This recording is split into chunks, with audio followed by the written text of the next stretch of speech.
Bom, pessoal, vamos lá. Reiniciando o nosso trabalho aí agora, eu gostaria de deixar para vocês aqui uma questão importante. Vamos prestar atenção. Nós estamos falando do homicídio e vamos trabalhar para a gente ficar bem claro ele com duas situações em que envolvem lapso temporal. Lapso temporal. A questão aí é o quando. Duas situações que envolvem lapso temporal. A primeira situação é quando há um nascimento com vida.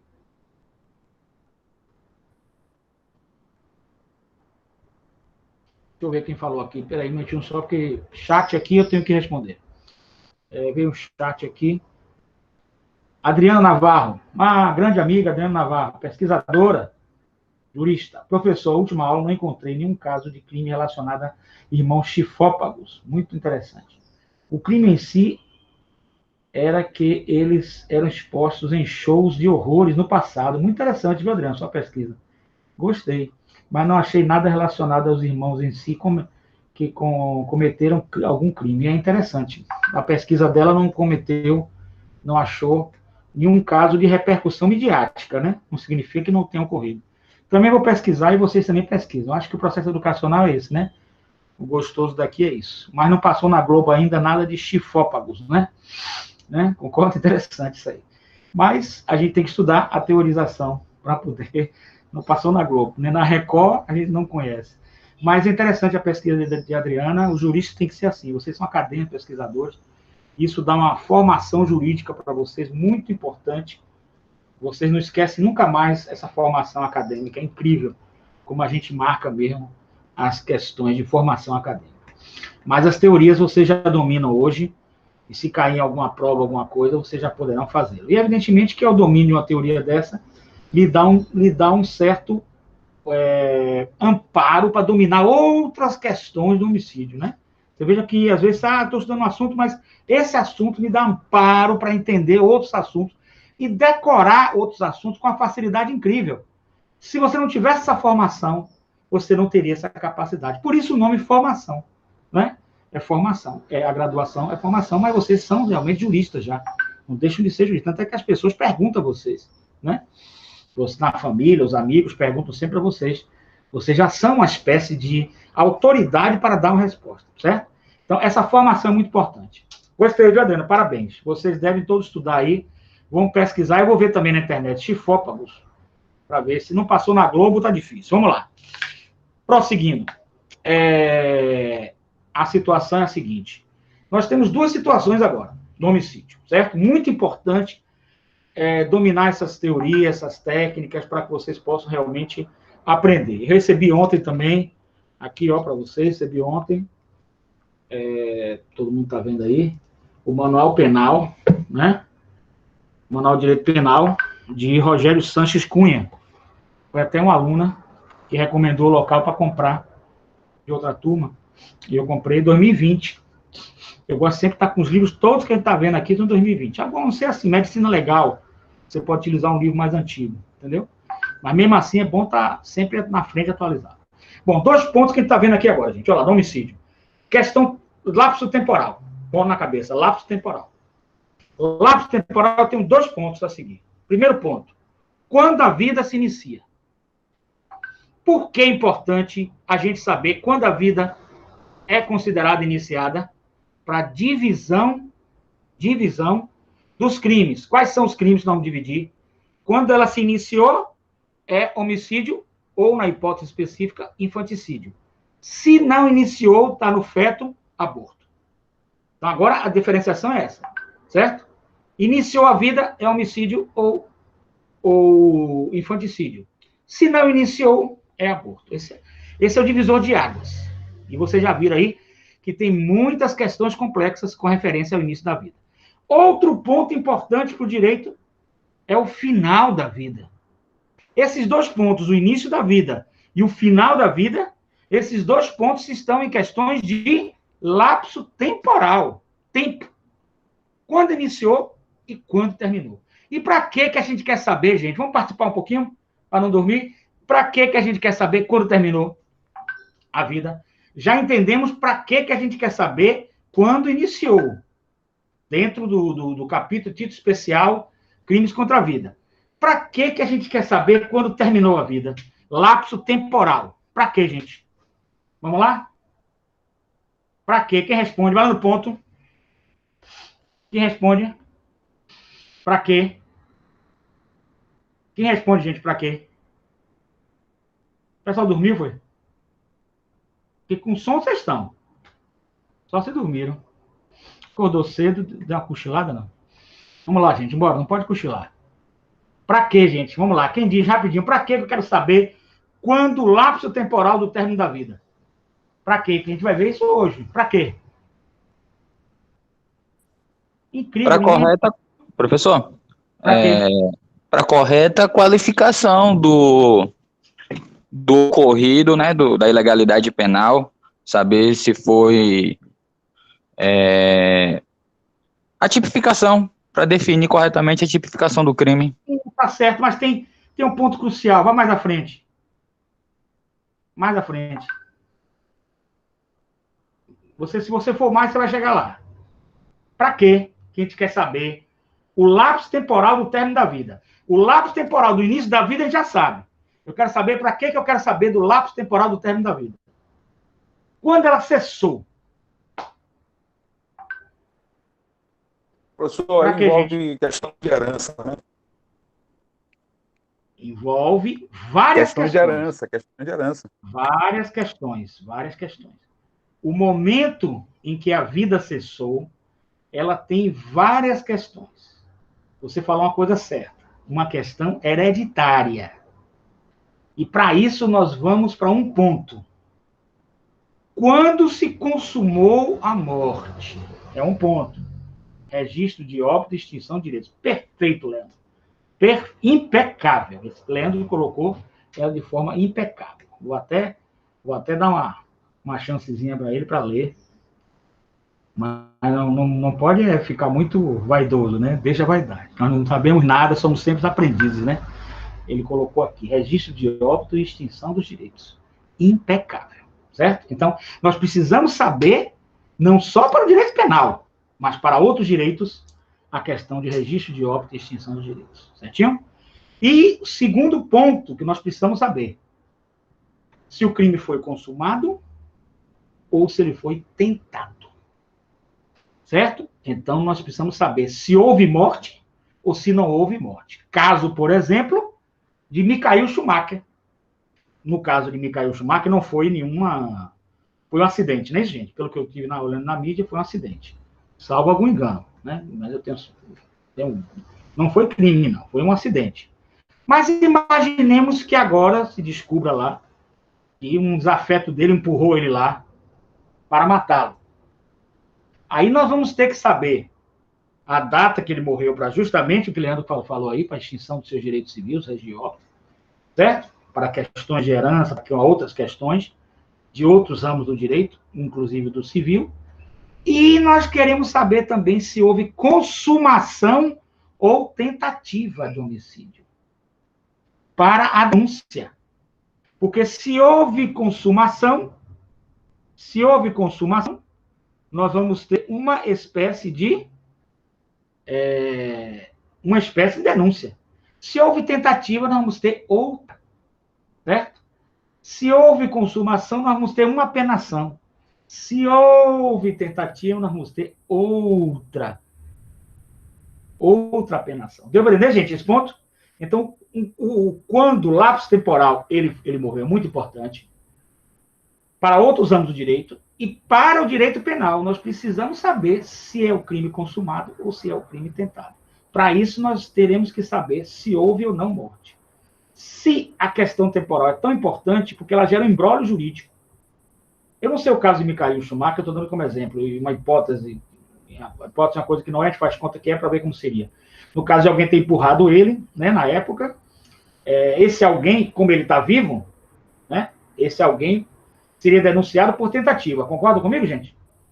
Vamos imaginar, Deus lhe guarde, não deseja isso para ninguém, mas eu estou falando porque o direito penal é hipótese, né? Mas ele vindo a falecer.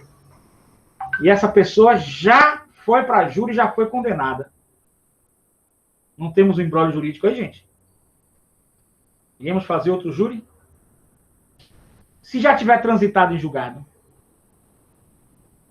Se não tiver sido condenado perante o júri e houver a consumação do homicídio e ele tiver sido denunciado por tentativa, ainda se pode trabalhar numa hipótese de emenda à denúncia por fato superveniente e posterior. Ainda podemos trabalhar nessa hipótese. Mas se já houver o júri ocorrido, soberania dos vereditos, ou se já houver o trânsito em julgado, uma boa questão para a pesquisa, né, de vocês, né? Se a pessoa é denunciada por tentativa, a pessoa fica respirando por aparelhos e vem a falecer depois. Esse depois, em qual fase do processo do réu vai ocorrer? Antes do julgamento do júri, podemos emendar a inicial. Né? Depois do julgamento do júri, como fica? Aí, ó, faz a interrogação bem grande, ó, que é o imbróglio jurídico, certinho? E depois do trânsito em julgado, como fica? É outro imbróglio jurídico. Então, por isso, nós temos que estudar o momento da morte. A hora da morte é importante para saber se foi atestada de forma natural ou provocada. Perfeito também. Hernando, que prazer em revê-lo aqui, hein? Satisfação muito grande. Hernando já foi meu aluno. É um grande pesquisador, estudioso, juristas. Todos vocês são juristas, né? Não pode ficar com ciúmes. Todos são juristas, todos nós somos verdadeiros juristas e pesquisadores. Mas muito boa a colocação de Hernando. Muito importante. Vou até reler para vocês também. São colocações importantes, né? A hora da morte é importante para saber se foi atestada de forma natural ou provocada. Perfeito. Quanto tempo o cadáver está ali. Isso faz parte também do processo de investigação. Certinho, gente? Vamos aqui fechar com Rogério, né? Rogério Sanches Cunha.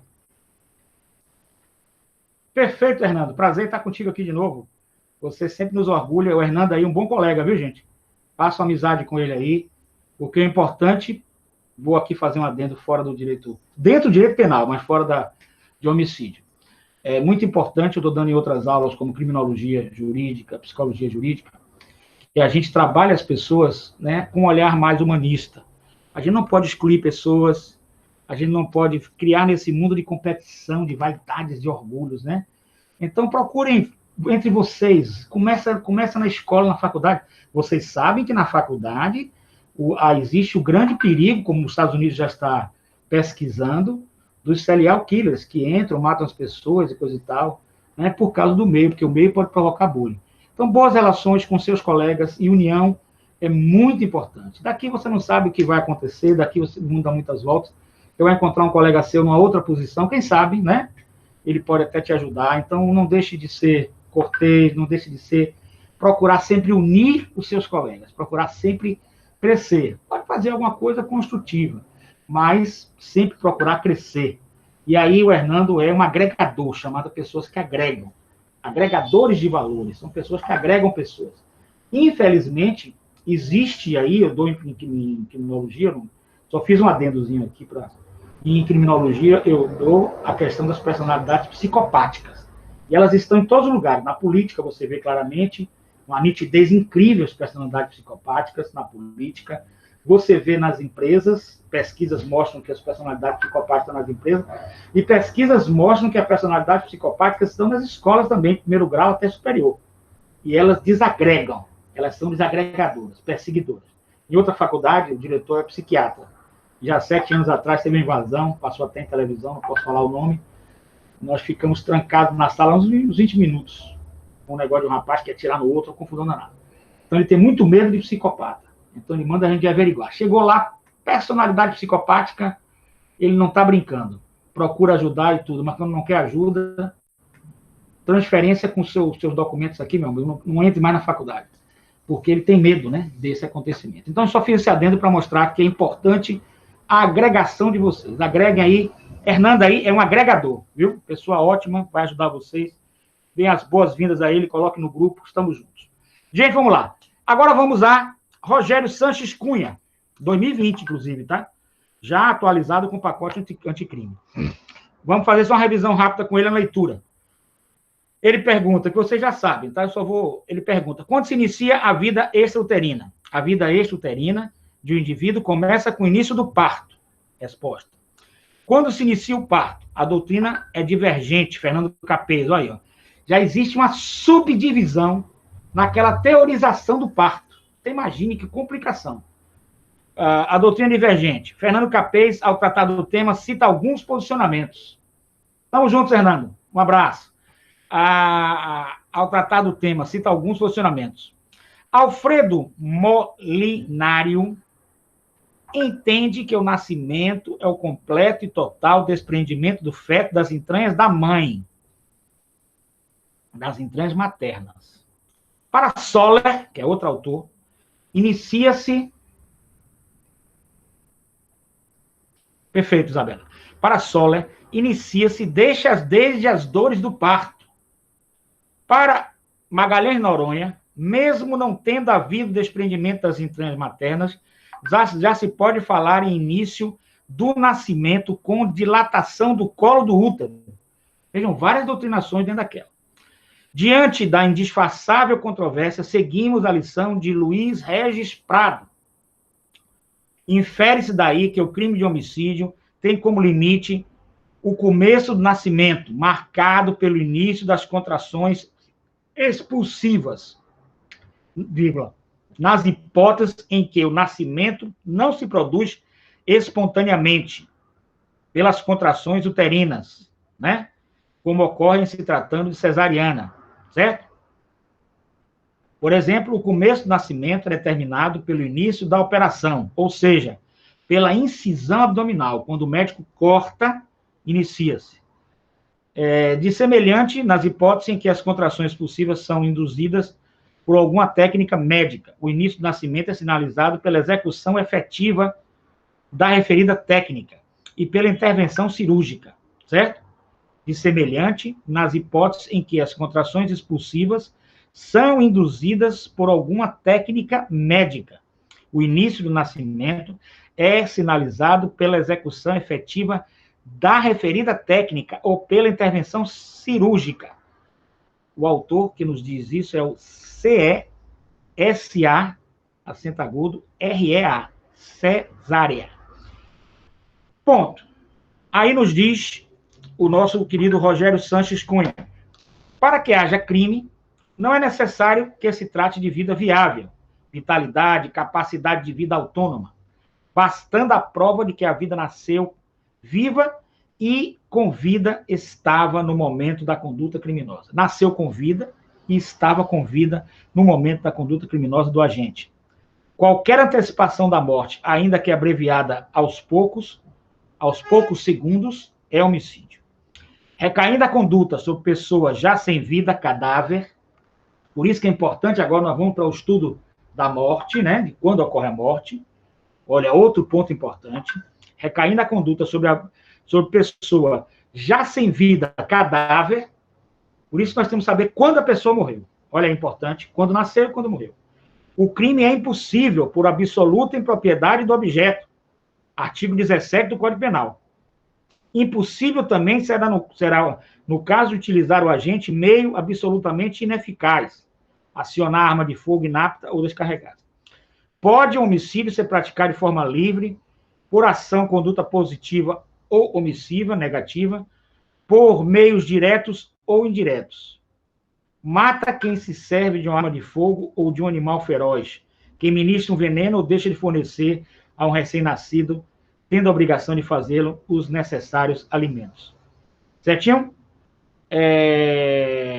Então, vamos prosseguir agora com a questão da vida, com a morte, né? Com a questão da morte. Certinho, gente? Importante aí você ver as diferenças e as disposições em contrário sobre a questão do parto. Aí nós temos uma grande discussão doutrinária. Bom, vamos agora, gente, prosseguir para a questão da morte. Vamos lá? Conceito de morte.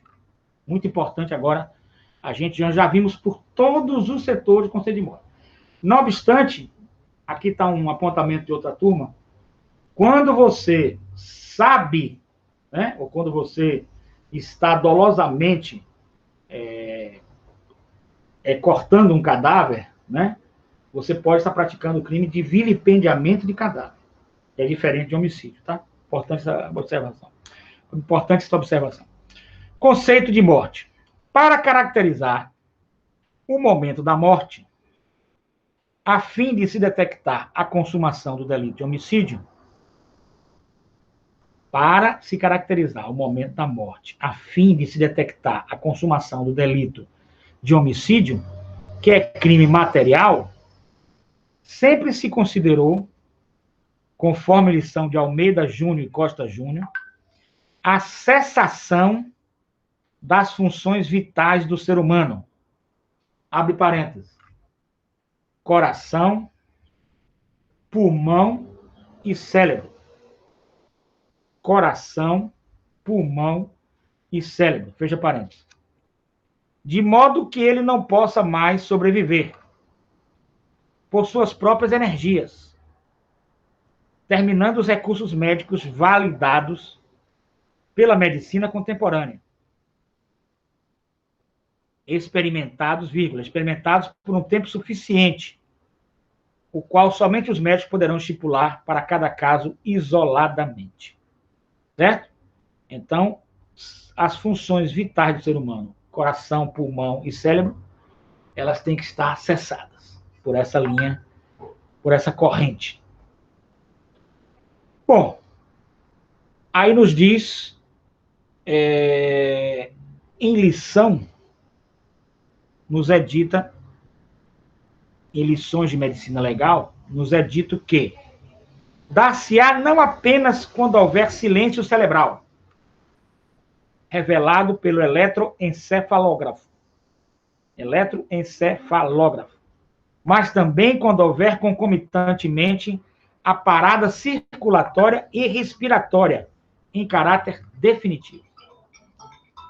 Em caráter definitivo. Certo?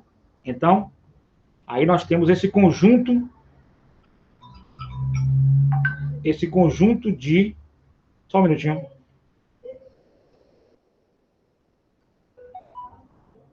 Pronto. Veja só, esse conjunto de situações. Vou repetir. Não apenas quando houver silêncio cerebral, revelado pelo eletroencefalógrafo, mas também quando houver concomitantemente a parada circulatória e respiratória em caráter definitivo. Isso, entretanto, não significa permitir que um corpo humano descerebrado funcionalmente continue a circular o sangue e o único ar por processo artificial, depois de inúteis e prolongadas tentativas, sem que haja reanimação espontânea. Certinho? A lei 9, anotem essa lei, 9434, a lei 9434, de 97, estabeleceu que a interrupção relevante para o direito penal, a lei 9.434, de 97, estabeleceu que a interrupção relevante para o direito penal, tanto que autoriza o transplante de órgãos, é a encefálica. É a encefálica. A lei 9.434/97 estabeleceu que a interrupção de vida, relevante para o direito penal, tanto é que a mesma autoriza o transplante de órgãos, é a encefálica. Por isso, agora nós vamos ao conceito de morte encefálica. Morte encefálica, anota aí, de acordo com a American Society de Neuroradiologia, é a seguinte: Sociedade Americana de Neuroradiologia. A morte encefálica é a seguinte: estado irreversível de cessação de todo o encéfalo. Estado irreversível de cessação de todo o encéfalo e funções neurais. Vou repetir: estado irreversível de cessação de todo o encéfalo e funções neurais, resultantes de edemas e maciça destruição dos tecidos encefálicos, vírgula, apesar da atividade cardiopulmonar poder ser mantida por avançados sistemas de suporte vital e mecanismos de ventilação. Esse é o conceito de morte encefálica pela a Sociedade Americana de Neuroradiologia. Vou repetir. Abre aspas. Vou repetir. É o conceito de morte encefálica, que é dado pela Sociedade Americana de Neuroradiologia. Abre parênteses. Estado irreversível de cessação,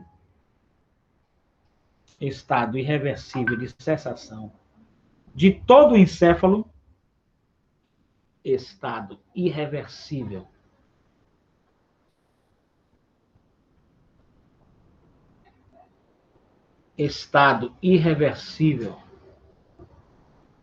de cessação de todo o encéfalo, estado irreversível de cessação de todo o encéfalo e funções neurais. Resultantes de edemas ou de edema. Edema pode ser no plural ou no singular. Resultantes de edemas ou edema. E maciça destruição dos tecidos encefálicos.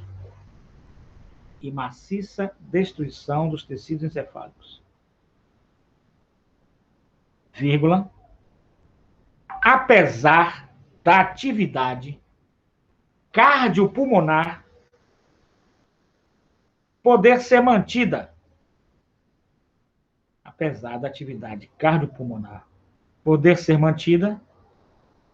Por avançados sistemas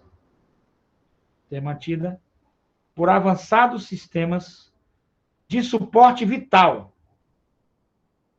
e mecanismos de ventilação.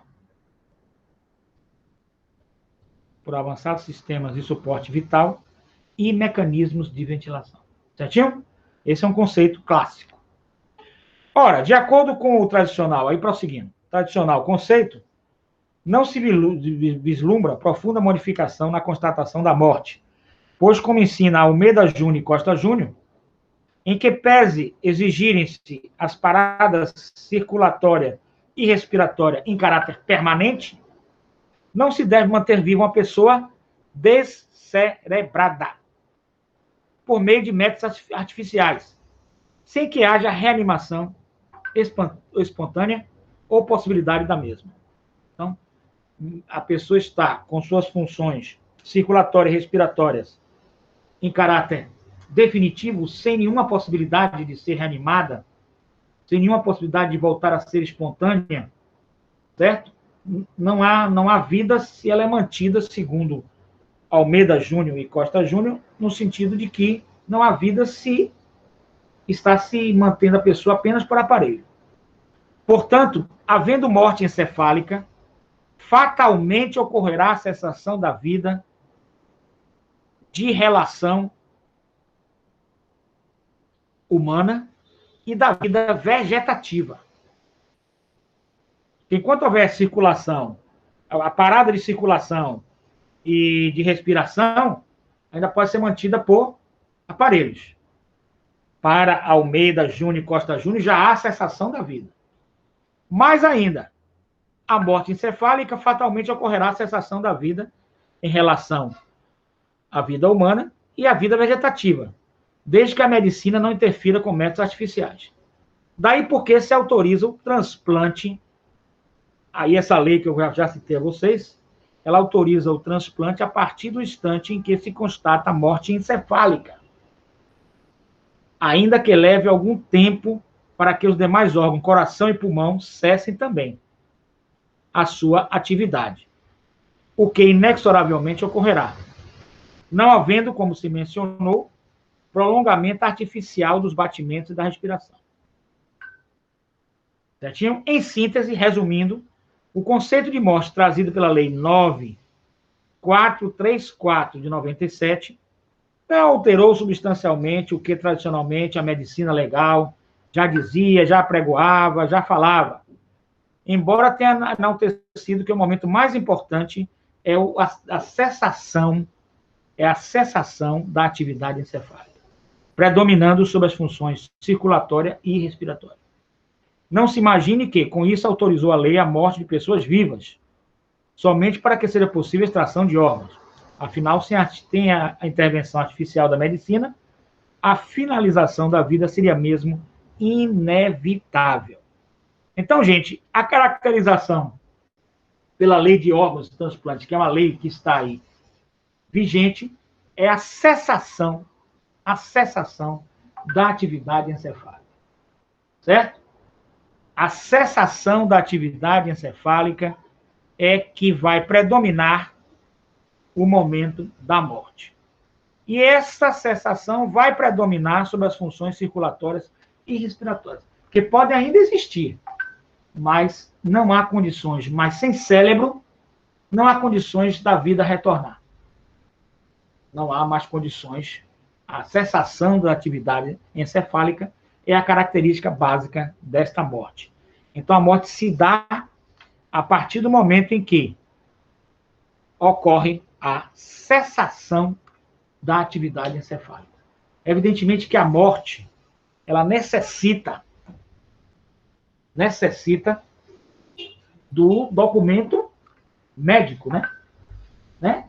Da certidão de óbito. Então, essa é dada pelo médico. Então, o médico é responsável por dizer quando há cessação da vida. Para nós, de direito, nos amparamos numa lei de transplante de órgãos para determinar essa cessação. Enquanto não houver essa cessação encefálica, e a pessoa estiver sob aparelhos, pode aí existir vida. E aí, no caso do homicídio, nós vamos fazer a diferenciação entre, além das outras questões que nós já vimos aqui serem importantes, que rodeiam a questão da morte, como as questões civis e outras que aqui foram discutidas já, mas nós teremos, então, a cessação da vida com a cessação da atividade encefálica registrada e dada por um médico ou por um conjunto de médicos, e a partir daí nós temos o crime consumado. Antes, porém, nós teríamos o crime tentado, o homicídio tentado, no caso de homicídio. Homicídio tentado e homicídio consumado. O tentado é quando não há essa cessação da atividade encefálica. Quando existir essa cessação da atividade encefálica, nós teremos o homicídio consumado. Aquele que já se consumou, que acabou. Não tem mais para onde correr. E, nesse momento, a penação de consumado é uma, a penação de tentado é outra. Certo? O problema é, reitero, esse lapso temporal no curso do processo, que pode se iniciar como tentado e vir a terminar como consumado. Certinho? E aí, gostaria que vocês fizessem essa pesquisa para a gente. Certo, gente? Feitas essas considerações, nós vamos agora para saber o que vem a ser um homicídio simples, já iniciando a nossa rota para homicídio simples, depois homicídio privilegiado e depois o estudo dos homicídios qualificados. Certinho, gente? Certo? Então, vamos iniciar agora o homicídio, que é o chamado homicídio simples. E o que vem a ser o homicídio simples, gente? Vamos lá? Então, vamos anotar. Homicídio simples. O homicídio simples é a figura básica, elementar, original na espécie. Ele não tem nenhum privilégio, nenhuma qualificadora. Por isso ele é chamado de simples. É a realização estrita da conduta tipificada de matar alguém. É a realização estrita da conduta tipificada de matar alguém, com sua apenação de 6 a 20 anos. Certinho? Homicídio simples, reclusão de 6, mínimo, máximo 20 anos. Ele não tem nenhum privilégio, não tem nenhuma qualificadora. Gente, tudo bem até aqui? Tem alguma dúvida? Na verdade, o homicídio qualificado apenas acrescenta ao homicídio simples maior desvalor da ação. O homicídio qualificado, ele vai acrescentar ao homicídio simples o maior desvalor da ação ou da norma, representado por particulares circunstâncias que determinam a sua maior reprovabilidade no homicídio qualificado, na medida em que a conduta nuclear típica é exatamente a mesma, matar alguém. A conduta nuclear é a mesma, matar alguém, que vai mudar do homicídio simples para o qualificado, o do homicídio simples para o privilégio, é que nós vamos ter uma espécie, usando a linguagem mais geral, de agravamento quando a gente falar de homicídio qualificado, por circunstâncias, contextos que são merecedoras de uma qualificação. Por exemplo, o motivo torpe ou motivo fútil, o paga ou promessa, onde tem o mandante ou executor, né? Aí nós temos homicídios qualificados, que são homicídios que têm maior gravidade da sua ação. É uma ação mais grave, porque circunstâncias e contextos ocorreram em que a motivação do agente, do autor delitivo, fez com que nós venhamos a ter um maior desvalor da ação, ou seja, uma maior reprovabilidade, repugnância da ação.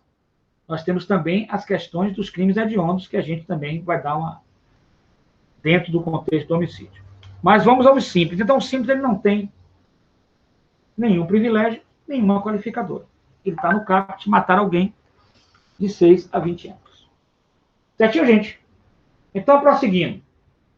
Na medida em que a conduta nuclear típica, ela não muda. O que vai mudar, o que vai se acrescentar são o que se agrava e o que pode se diminuir no homicídio privilegiado. Privilegiado a diminuição, qualificado a aumento. O homicídio simples, bote aí, em tese, não é objeto de qualquer motivação especial. O homicídio simples, em tese, não é objeto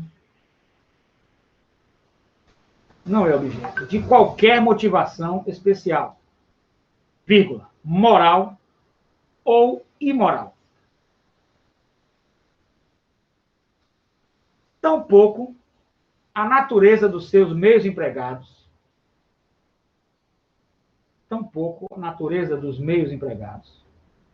ou dos modos de execução, apresenta algum relevo determinante. Capaz de alterar a reprovabilidade.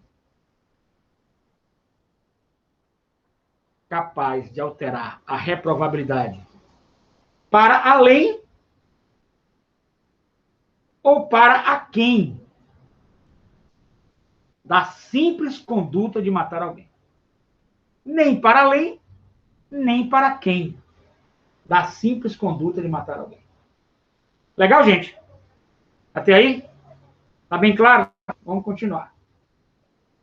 Ademais, ao longo do tempo, cristalizou-se corrente jurisprudencial, 2 pontos. Anota aí, corrente jurisprudencial, 2 pontos. Segundo a qual a ausência de motivo não caracteriza futilidade da ação homicida. Vou repetir. Corrente jurisprudencial, 2 pontos. Segundo a qual a ausência de motivo não caracteriza futilidade da ação homicida. Vírgula.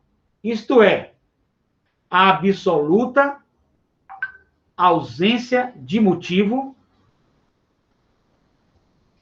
é menos grave, absoluta ausência de motivo é menos grave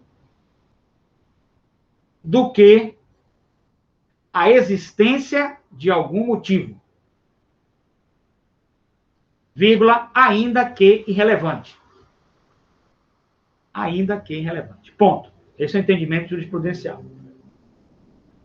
Trata-se, na verdade, de um paradoxo, que somente a exigência de absoluto respeito ao princípio da estrita legalidade vai convencer as pessoas do senso comum, no plano lógico, sociológico, ético, que possa ser sustentável essa teoria. É uma tecnia do direito, que às vezes foge um pouco à logicidade. Ela foge um pouco à logicidade.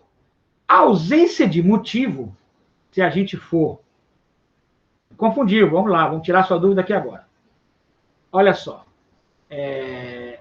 Vamos tirar sua dúvida aqui agora. Eu quero que vocês anotem aí, para você estar sempre aí sabendo. Na próxima aula nós vamos começar, anote aí. Anota aí na próxima aula. E o pior é que a chuva tá campeando aí, viu? O pessoal já tá... O homicídio simples versus crime hediondo de atividade típica de grupo de extermínio. Vamos iniciar a próxima aula com homicídio simples versus crime hediondo de atividade típica de grupo de extermínio. Anotando aí, homicídio simples versus crime hediondo de atividade típica de grupo de extermínio. Homicídio simples versus crime hediondo de atividade típica de grupo de extermínio. Vamos lá, gente. Vamos entender aqui agora. Vamos lá. Se você fala que um homicídio é simples e que ele não tem nenhum motivo,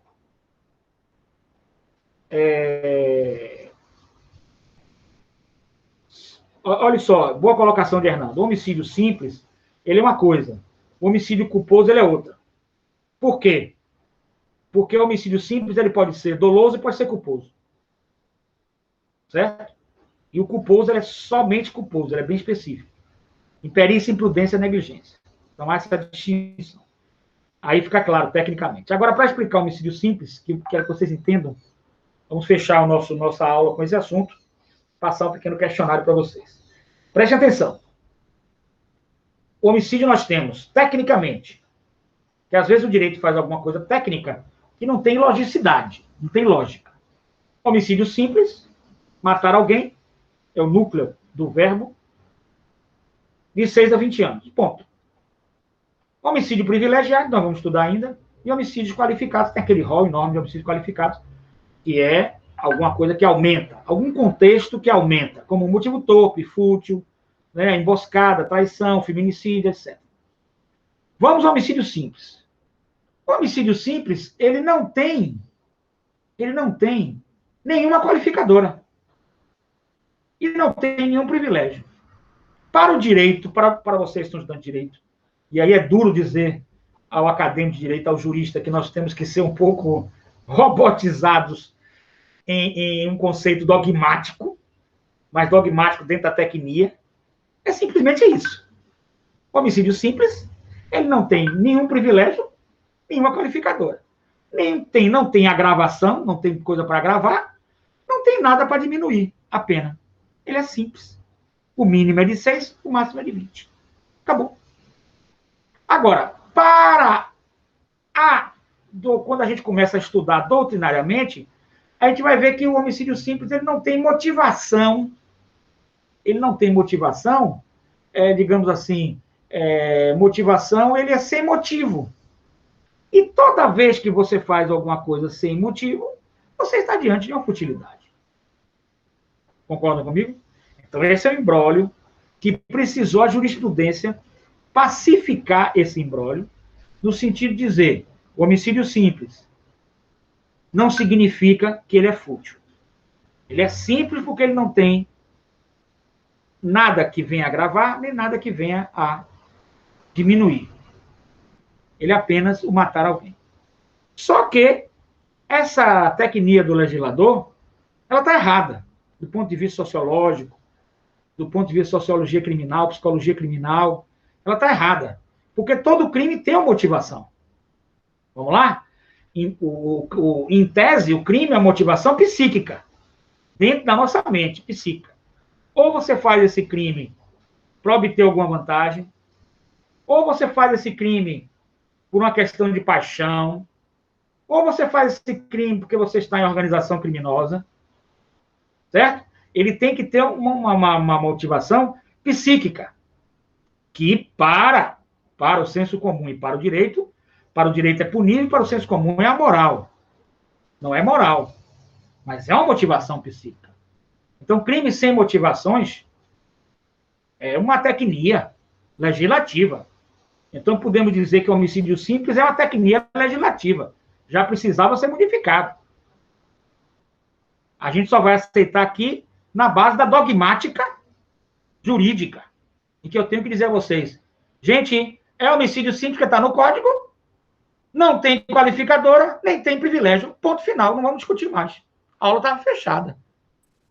Mas eu não sou assim. Professor. Eu tenho que dizer a vocês que não existe, neste crime de homicídio simples, tecnia legislativa dentro dos princípios de sociologia jurídica, de psicologia criminal, de antropologia, do que é que seja. Porque todo crime tem uma motivação. Se não tiver uma motivação psíquica consciente, tem algo que, entre aspas, é uma motivação inconsciente. Ouvir voz, caso Matheus Meira, atirador do shopping, ouvir voz, inimputável, mas tem uma motivação. Ou seja, uma psicopatologia. Né? Ou você tem algo que é consciente ou algo que é inconsciente, mas sem motivação é uma tecnia. Mas a jurisprudência dos tribunais resolveu pacificar.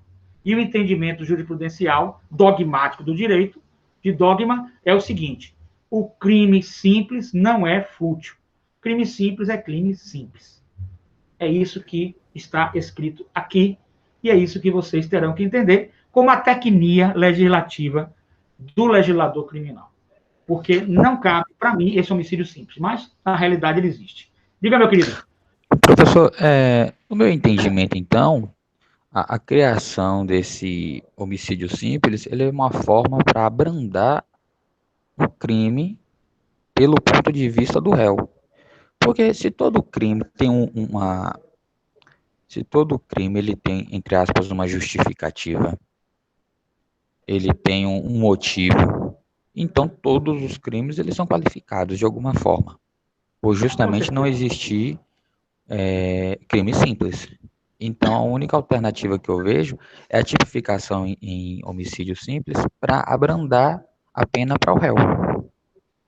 Sim, mas esse abrandamento pode ser ainda maior se a gente utilizar o homicídio privilegiado. Então, eu acho que a figura do homicídio simples ela é desnecessária. Ela é incabível, né? Entendeu? Na minha opinião. Diga, meu querido. Mas é o que eu acho. Carlos Martinez. Mas nós temos também que nos adequar à realidade. A realidade é que existe e vocês têm que saber, e é uma dogmática penal. Certo? Eu vou repetir aqui o que dá o conceito jurisprudencial, só para a gente maturar. Antes de você falar, só um minutinho só. O jurisprudencial diz, segundo o qual, o conceito da jurisprudência, né? Toda jurisprudência pátria. Segundo a qual, a ausência de motivo não caracteriza a futilidade da ação homicida. É a jurisprudência dos tribunais. Isto é, a absoluta ausência de motivo é menos grave do que a existência de algum motivo, ainda que irrelevante. Então, a própria jurisprudência deixou esse imbróglio. Mas diga, meu querido. Pega no gancho aí a Paulo em relação a abrandar os homicídios, né? Com a qualificação de simples. Eu ainda não consegui alcançar nenhum tipo de homicídio que seja simples, porque todos os homicídios, né, eles têm um motivo, por recompensa, por promessa, por motivo torpe, ele é qualificado como homicídio qualificado. A qualificação característica dele é de homicídio qualificado. Você teria algum exemplo para dar aí de homicídio simples? Eu vou dar um exemplo de homicídio simples. Na prática, eu Posso trazer para vocês. E posso falar em público, porque o processo foi público. Sim. Ailton Góes foi um crime aqui na Bahia de grande repercussão midiática. E eu fiz o júri dele. E eu consegui a pena mínima para ele, de 6 anos, de homicídio simples. O homicídio ocorreu da seguinte situação. O rapaz estava perseguindo ele, porque era amigo de infância, aí brigou, estava perseguindo. E num dia lá, ele veio, um rapaz grande, lutador de capoeira, e aí o meu cliente pega uma faca para se defender. Tanto é que no exame de corpo de delito, era na palma da mão e na palma do pé, que tinham as marcas da faca. O que caracterizava que esse lutador de capoeira estava dando golpes de capoeira nele. Eu tentei a tese principal de legítima defesa e a subsidiária seria homicídio simples. Venceu a subsidiária homicídio simples, ele foi condenado a 6 anos apenas. Prisão que foi uma vitória, né, hoje? Então o cara se aproxima dele, ele dando golpes e ele tentando tirar com a faca. Quando se aproxima, praticamente o rapaz cai em cima, de ódio dele, cai em cima da faca, ele menor e mais fraco, e a faca fura o coração do rapaz, vindo o rapaz a óbito. O único golpe fatal foi esse. Ele se jogar em cima do rapaz e o rapaz, a faca penetrar. Os outros são golpes de defesa, que são na palma da mão, na palma dos pés, posto que era um lutador de capoeira e usava os pés e as mãos como golpe. Então, eu consegui a segunda tese de homicídio simples. De maneira? Não se enquadraria na excludente da juridicidade? Mas a excludente de licitude eu tentei na primeira tese.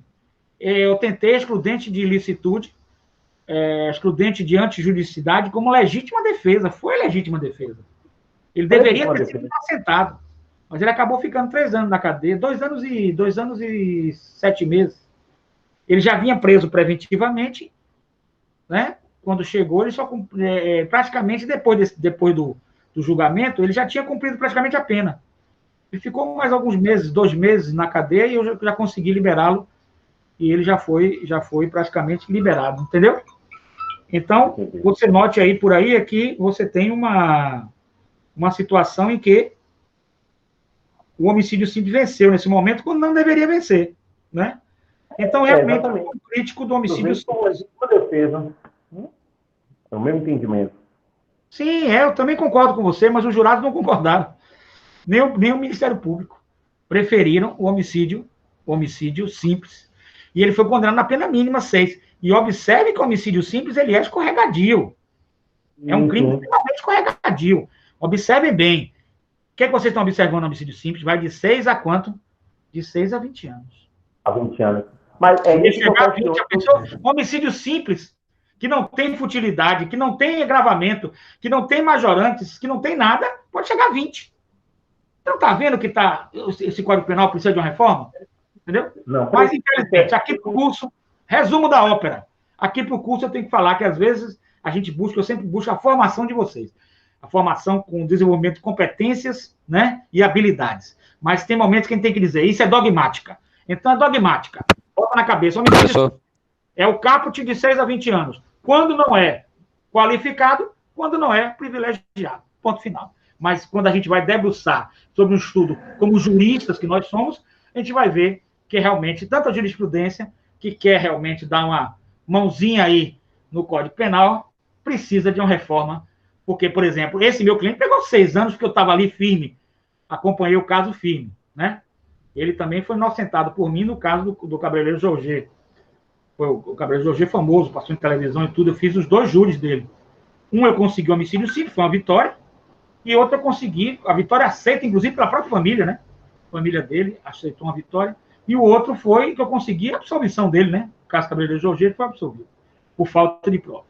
Diga, meu querido, e realmente ele é inocente nos 2 crimes, eu acredito que ele esteja inteiramente inocente. Ele não está nem mais aqui na Bahia, e se recompôs dentro do evangelho, que é sempre que eu procuro fazer na parte como advogado criminalista. Recompor as pessoas ao meio social como pessoas de bem. Eu nunca quero que elas voltem ao crime. Eu digo sempre aos meus clientes, eu quero ganhar seu dinheiro uma vez só. Não quero ganhar mais que uma vez. Porque se eu ganhar mais de uma vez, já é ruim para a sociedade, e eu, como advogado criminalista, tenho um princípio ético, fazer o bem para a sociedade.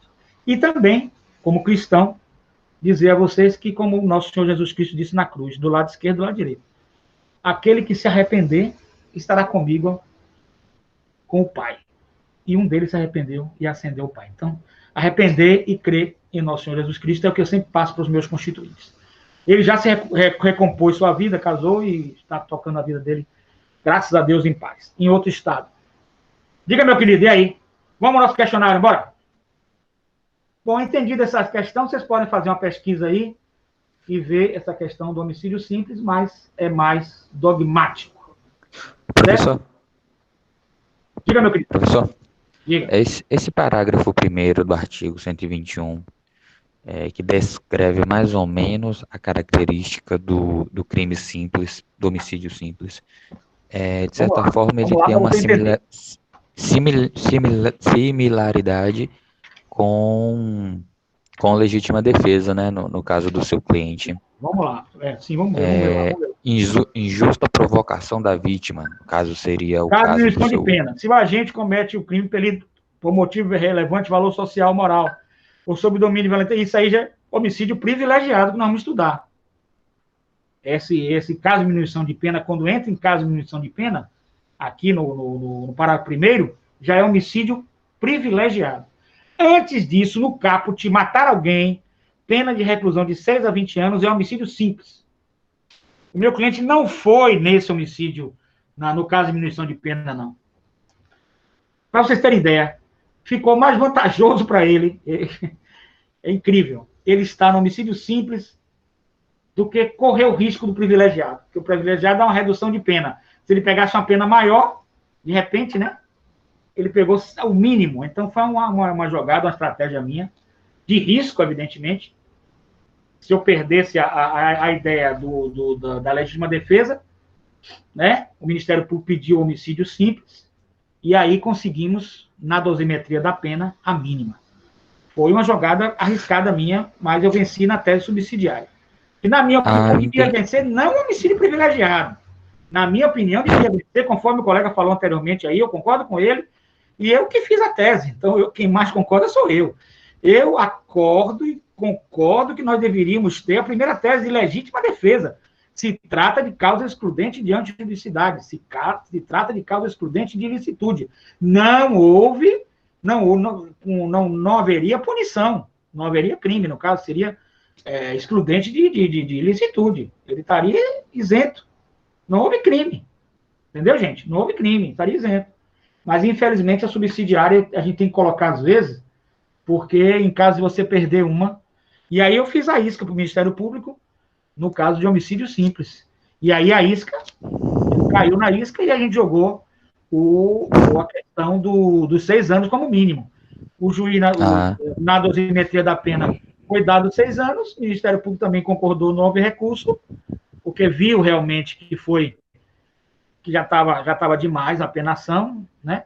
Nesse particular, até a promotora, uma promotora muito severa, mas ela viu as minhas alegações, as minhas ponderações, eu ponderei com ela, e ela, graças a Deus, a gente terminou esse processo, ele, com esse mínimo aí, infelizmente, ele teve que pagar esses 2 anos e 8 meses na cadeia, mas não deveria, na minha opinião, não deveria, mas diante do caos, olha, o advogado é assim, quando recebe um cliente, você tem que dizer o seguinte, olha, crimes graves, olha, o avião está caindo, tá bom?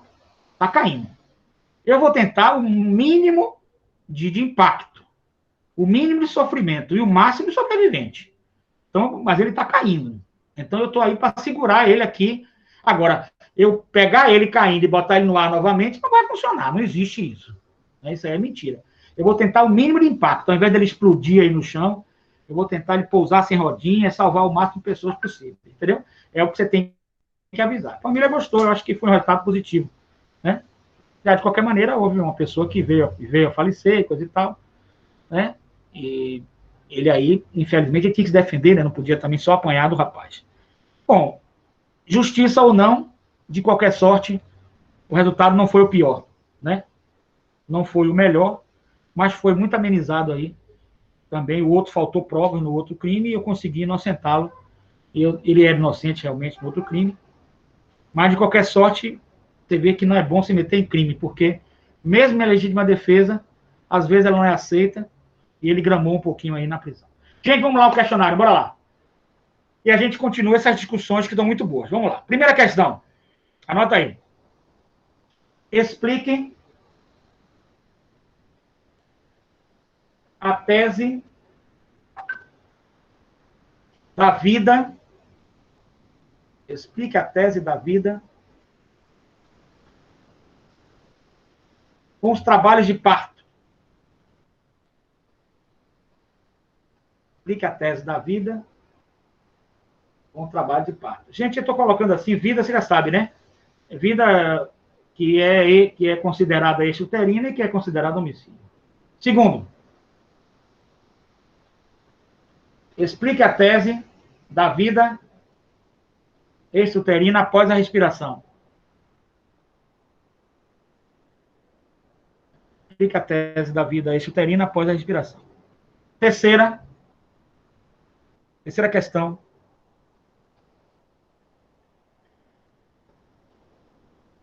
Explique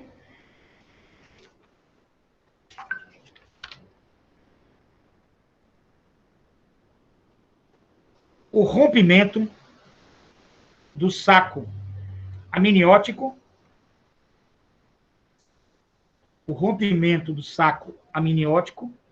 e suas consequências para o direito penal.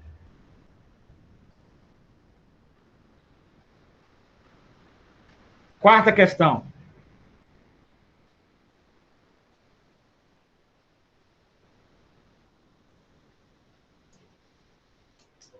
Para a tese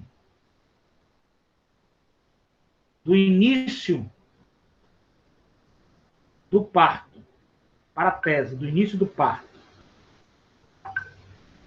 como marco para a vida,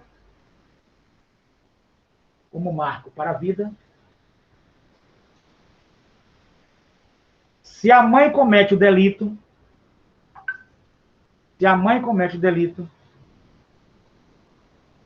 no início do parto, em estado puerperal, estaríamos diante de qual crime? Explique. Certo?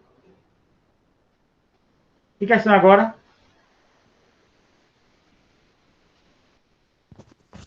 A quinta. A quinta. Quinta. Fale sobre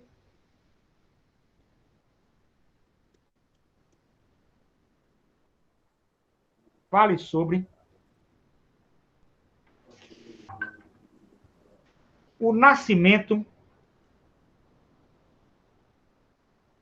sem vida.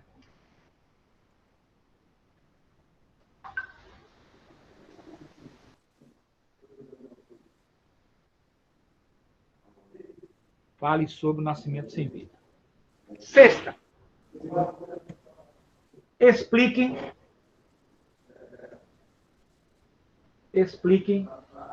os irmãos chifópagos como sujeitos, no polo ativo. Aí todas as hipóteses, tá, gente? Que a gente deu. Os irmãos chifópagos no polo ativo do homicídio. Chifópagos no polo ativo do homicídio. Todas as teses, né, que a gente deu. Que questão agora? Sexta ou sétima, né? Isso. Sexta ou sétima? Sétima. Explique os irmãos chifópagos no polo passivo. Aí todas as teses que a gente deu aí. Chifópagos no polo passivo. Sétima. Oitava.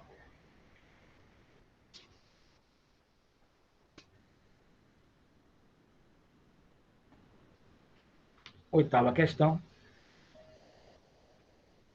Em que momento podemos considerar a morte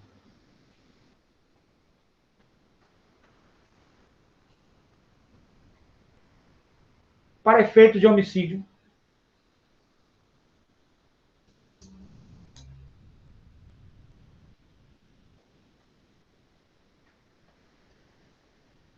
Podemos considerar a morte para efeito de homicídio. Todas as teses que a gente deu aqui agora.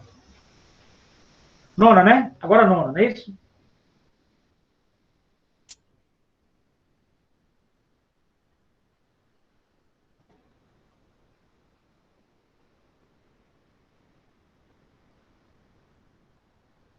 Nona.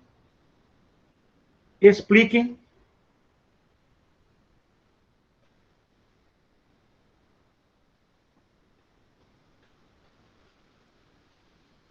o homicídio privilegiado. Perdão, homicídio simples. Desculpe. Explique o homicídio simples.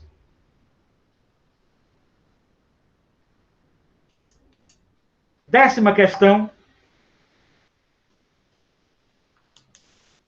Quem puder, essas questões estiverem copiadas e puder fazer uma gentileza para mim, de colocar no grupo, eu agradeço, tá?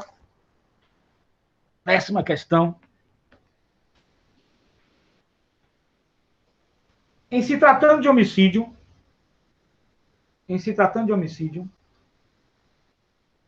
João foi denunciado como tentativa contra Pedro. Em se tratando de homicídio, João foi denunciado como tentativa contra Pedro. Vírgula.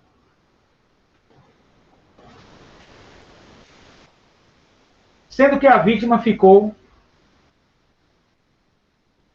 mantida com aparelhos. Sendo que a vítima ficou mantida com aparelhos.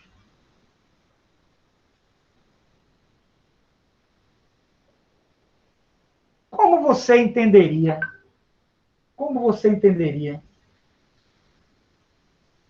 se a vítima morresse?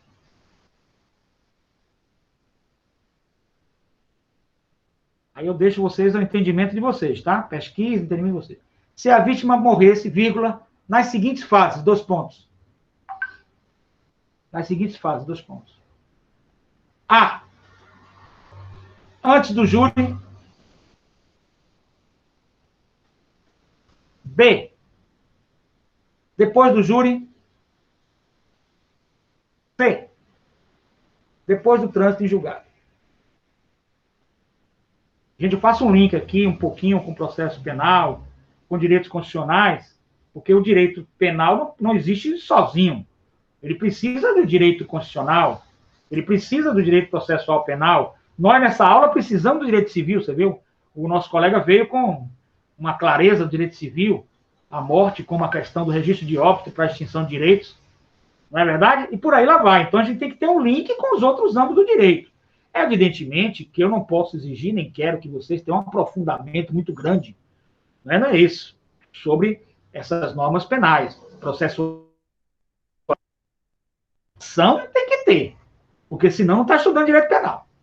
Uma noção de direito constitucional tem que ter, porque senão não está estudando penal. E aí vocês viram até uma noçãozinha de civil, para a gente poder fazer aquele link quando é o momento da morte. Deu para entender? O que significa isso em outros direitos. E vocês viram a importância de você entender o homicídio dentro desse contexto, desses links. Então, eu preciso que nessa 10ª questão você faça um linkzinho com o processual penal, sem se adentrar, sem se aprofundar. E eu deixei bem livre, é uma questão livre, para que você coloque a sua opinião, seu entendimento. Vai lá para pesquisar na internet, porque você entende.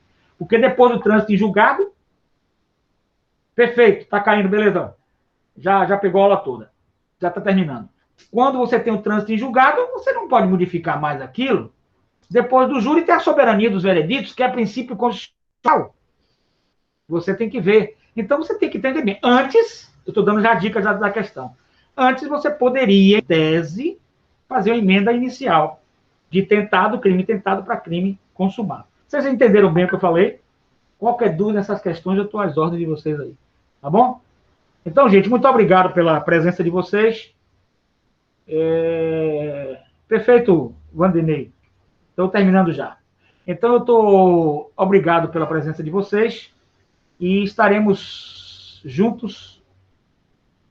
Beleza, meu amigo. Estaremos juntos, então, se Deus quiser, na quinta-feira que vem, e o nosso Senhor Deus assim o quer. Quero agradecer a vocês, bons estudos. E estamos juntos aí. Qualquer dúvida pode mandar para mim, até no privado também. A gente procura... Certo? Aí, Hernando também, eu estou colocando o telefone dele, 719-9159-8207. Peço a vocês, por gentileza, e incluam ele no grupo. Tá bom, gente? Muito obrigado, Professor, gente. obrigado, bom dia. Bom dia. Alguma dúvida, alguma coisa? Diga. Não, Carlos. bom dia, professor, bom dia. Muito obrigado, muito obrigado. Quer alguma dia, dúvida, alguma coisa? Estou aqui, pode perguntar, se quiser. Não, tudo em paz. Não, nessas épocas de pandemia, eu lembro sempre que o senhor, como penalista importante, se tiver aquelas causas que dêem um excesso de grana que eles mandam, divida com a gente, viu, professor? Sem problema com certeza, nenhum. Vou trazer um bocado de causa para vocês. Só não tem excesso de grana, tem excesso de trabalho. E eu vou dividir esse excesso de trabalho com vocês. Muito obrigado, gente. Muito obrigado pela atenção de vocês. E bons estudos mesmo. Nós estamos aqui para cada vez mais aprofundar. Eu estou aqui às ordens de vocês, tá bom? Muito obrigado. Até a próxima aula, se Deus quiser. Muito obrigado. Um abraço.